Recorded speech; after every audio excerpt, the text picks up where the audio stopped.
மறைந்த வீரப்பனின் மனைவி திடீர் புகார். என்ன விஷயம் தெரியுமா?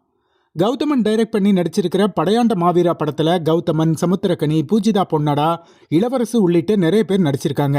ஆக்சுவலா இந்த படம் தமிழக மக்கள் மத்தியில பெரும் நம்பிக்கையை விதைச்ச காடுவெட்டி குருவோட வாழ்க்கையை தழுவி எடுக்கப்பட்டிருக்கிறதா சொல்லப்படுது.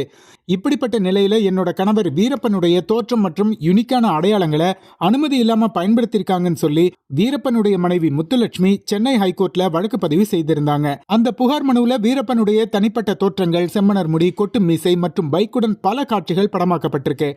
இந்த செயல் அவரோட தனித்துவ அடையாளத்தை மீறுவதாகவும் அவரோட குடும்பத்தின் தனிநபர் உரிமையை பாதிக்கிற வகையில இருக்கிறதாகவும் முத்துலட்சுமி குறிப்பிட்டிருக்காங்க. இதைத் தொடர்ந்து செப்டம்பர் 26ஆம் தேதிக்குள்ள முத்துலட்சுமியின் புகார் மனு குறித்து படையாண்ட மாவீரா படத்தை தயாரித்த VK புரொடக்ஷன்ஸ் நிறுவனம் பதில் அளிக்கணும்னு சென்னை ஹைகோர்ட் உத்தரவு பிறப்பிச்சிருக்கு. இந்த வழக்கு தான் இப்ப சோசியல் மீடியாவில் மிகப்பெரிய பேசு பொருளா மாறி இருக்கு. இருந்தாலும் ஒரு தரப்பினர் இந்த கதை காடுவெட்டி குருவோட வாழ்க்கையை பிரதிபலிக்கிறதா தான் இருக்குன்னு படக்குழுவுக்கு ஆதரவா பேசுறாங்க. இன்னொரு பக்கம் காப்பிரைட்ஸ் பிரச்சனையில சந்தன கடத்தல் வீரப்பனும் சிக்கிட்டாருன்னு கிண்டலாவும் சிலர் கமெண்ட் பண்றது குறிப்பிடத்தக்கது.